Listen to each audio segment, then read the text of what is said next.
ভারতের নির্বাচন কমিশনের ভোটার তালিকার নিবিড় সংশোধন প্রচেষ্টার বিরুদ্ধে সারা দেশের সাথে সাব্রুম মহকুমাতেও সিপিআইএম-এর পক্ষ থেকে বিক্ষোভ মিছিল সংঘটিত করা হয়।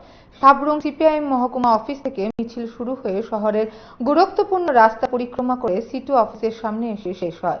সিপিআইএম নেতা তথা প্রাক্তন বিধায়ক প্রভাত চৌধুরী সংবাদ মাধ্যমে বিক্ষোভ মিছিল নিয়ে বক্তব্য রাখেন। মিছিলে দক্ষিণ জেলায় সিপিআইএম নেতা মিহির পাটালি এবং অরুণ ত্রিপুরাও ছিলেন। বিক্ষোভ মিছিল নিয়ে প্রাক্তন বিধায়ক প্রভাত চৌধুরী সংবাদ মাধ্যমের মুখোমুখি হয়ে কি বক্তব্য রেখেছেন শুনুন।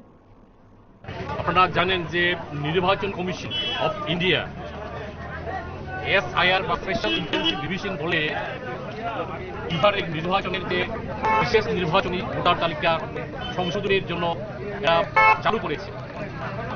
এটা আমরা ভারতের কমিউনিস্ট পার্টি মার্ক্সবাদী তার ইন্ডিয়ার যে গঠবন্ধন আছে আমাদের সারা ভারতবর্ষের মধ্যে এই এর বিরুদ্ধে আজকে পথে নেমে বিক্ষোভ মিছিল হবে এবং নয়াদিল্লিতে আজকে নির্বাচন সদন ঘেরাও হবে এটার বিরুদ্ধে।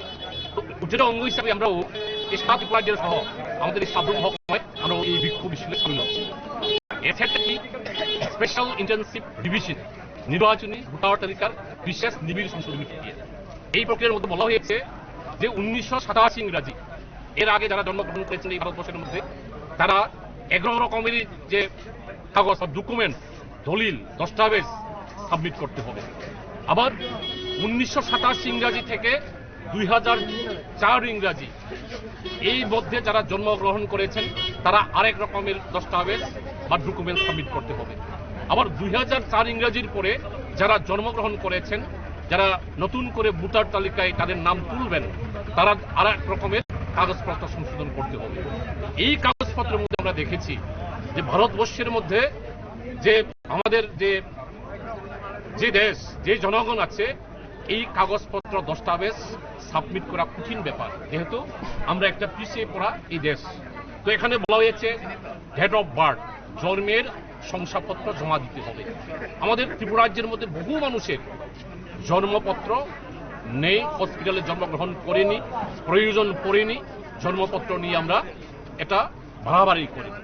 এই জায়গায় বলা হয়েছে যে voter I card, ration card, Aadhaar card এটা নাকি এবার নির্বাচনী যে বিশেষ যে সংশোধন তালিকা এটাকে অন্তর্ভুক্ত করা হবে না, এটাকে দস্তাবেজ হিসেবে গ্রহণ করা হবে না।